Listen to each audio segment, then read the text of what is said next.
ಅದಾದ್ಮೇಲೆ ಭೂ ಪರಿವರ್ತನೆ ಆದ್ಮೇಲೆ ಏನ್ ಮಾಡ್ಬೇಕು? ಜಂಟಿ ನಕ್ಷೆ ತಯಾರು ಮಾಡ್ಬೇಕು, ಹದ್ಬಸ್ಗಳು ನಿಗದಿ ಮಾಡ್ಬೇಕು. ಒಂದ್ 4-5 ಸಲ ಮಾಡಿಸಿದೀವಿ. ಜಂಟಿ ನಕ್ಷೆನೂ ತಯಾರು ಮಾಡಿ ವಿನ್ಯಾಸ ನಕ್ಷೆ ಅನುಮೋದನೆಗೆ ಅರ್ಜಿ ಕೊಡ್ತೀವಿ. ಆಗ ನಗರ ಎಲ್ಲಿ ಕೊಡ್ತೀವಿ? ನಗರಾಭಿವೃದ್ಧಿ ಪ್ರಾಧಿಕಾರ ಕೊಡ್ತೀವಿ. ನಗರಾಭಿವೃದ್ಧಿ ಪ್ರಾಧಿಕಾರದವ್ರಿಗೆಲ್ಲ ನಾವು ನಿವೇಶನ ಕನ್ಸಿದ್ರು ಆಲಿಸಿ ಕೇಳಬೇಕು. ಯಾಕಂದ್ರೆ ಅವ್ರಿಗೆ ವಿಳಂಬ ಆಗಿರೋದು. ನಮ್ಗೆ ಎಂಡಾಸ್ಮೆಂಟ್ ಕೊಡ್ತಾರೆ. ಏನಂತ ಎಂಡಾಸ್ಮೆಂಟ್ ಕೊಡ್ತಾರೆ ಅಂದ್ರೆ, ನೀವೇನು ವಿನ್ಯಾಸ ನಕ್ಷೆ ಅನುಮೋದನೆ ಮಾಡೋದಕ್ಕೆ ಅರ್ಜಿ ಹಾಕಿದ್ದೀರಾ, ಅದ್ರಲ್ಲಿ ಅರ್ಧ ಜಮೀನು ಮಾತ್ರ ವಾಸದ ಉದ್ದೇಶಕ್ಕಿದೆ, ಇನ್ನರ್ಧ ಜಮೀನು ವಾಸದ ಉದ್ದೇಶಕ್ಕಿಲ್ಲ. ಆದ್ರಿಂದ ನಿಮ್ಮ ಮನವಿಯನ್ನು ಪರಿಗಣಿಸಲು ಸಾಧ್ಯವಿಲ್ಲ. ಆದ ಕಾರಣ ಅದ್ ಕಾರಣ ಯಾರು ಹೇಳಿ? ಮೊದಲೇ 2012 ಭೂ ಉಪಯೋಗ ಕೇಳಿದಿದ್ರೆ ಫಸ್ಟ್ ಭೂ ಉಪಯೋಗ ಬದಲಾವಣೆ ಆದ್ಮೇಲೆ ಸೆಕ್ಷನ್ 109 ಪರ್ಮಿಷನ್ ಕೊಡ್ತಿದ್ರು. ಆಲ್ರೆಡಿ ಕನ್ವರ್ಷನ್ ಆಗ್ಬಿಟ್ಟಿದೆ. ಕನ್ವರ್ಷನ್ ಆದ್ಮೇಲೆ ತಿರ್ಗಾ ಭೂ ಉಪಯೋಗ. ಅದನ್ನ ಸರಿಯಾದ ವಕೀಲರ ಹತ್ರ ಹೋಗಿ ಕೇಳಿದ್ರೆ ಆಗ್ಲೇ ನಮ್ಗೆ ಸರಿಯಾದ ನ್ಯಾಯ ಸಿಗೋದು. ಆಗ ಪನಿಷ್ಮೆಂಟ್ ಆಗೋದು. ಯಾರಿಗೆ? ಪ್ರಾಧಿಕಾರದಲ್ಲಿ ಯಾವ ಉತ್ತರ ಕೊಟ್ಟಿದ್ರು ಅವರು, ಆ ಉತ್ತರ ಕೊಟ್ಟವ್ರ ಮೇಲೆ ಆಕ್ಷನ್ ತಗಿಸ್ಬೋದಿತ್ತು. ಅದನ್ನ ಸರಿಯಾಗಿ ನಮ್ಮ ವಕೀಲರು ಆಗಿದ್ದಂತ ಶಿವರಾಮ್ ಅವ್ರು ಇರ್ಲಿಲ್ಲ. ಆಗ ಆನಂದ್ ಶಿವರಾಮ್ ಅವ್ರು ಇಟ್ಕೊಂಡಿದ್ದ.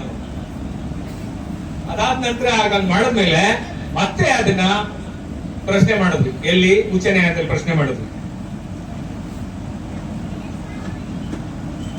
ನಂತರ ಸಂಪೂರ್ಣ ವಾದ, ಎರಡು ಕಡೆಯ ವಾದಗಳನ್ನ ಆಲಿಸಿದಂತ ನ್ಯಾಯಾಧೀಶರು ಜಸ್ಟಿಸ್ ನಾಗಪ್ರಸನ್ನ ಅವರು ಒಂದು ಆರ್ಡರ್ ಮಾಡ್ತಾರೆ.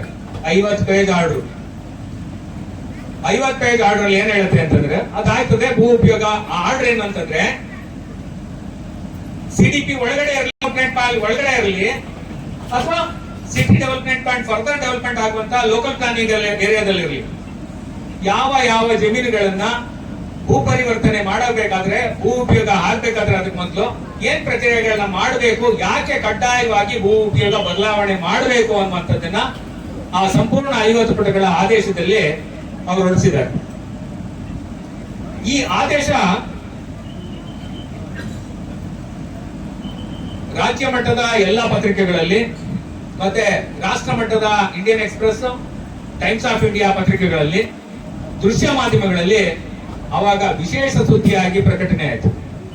ರಾಜ್ಯದಲ್ಲಿ ಭೂ ಉಪಯೋಗ ಬದಲಾವಣೆಯ ಬಗ್ಗೆ ಏಕರೂಪದ ಕಾನೂನು ಬರಲು ಒಂದು ಸಾಧ್ಯ ಆಯಿತು.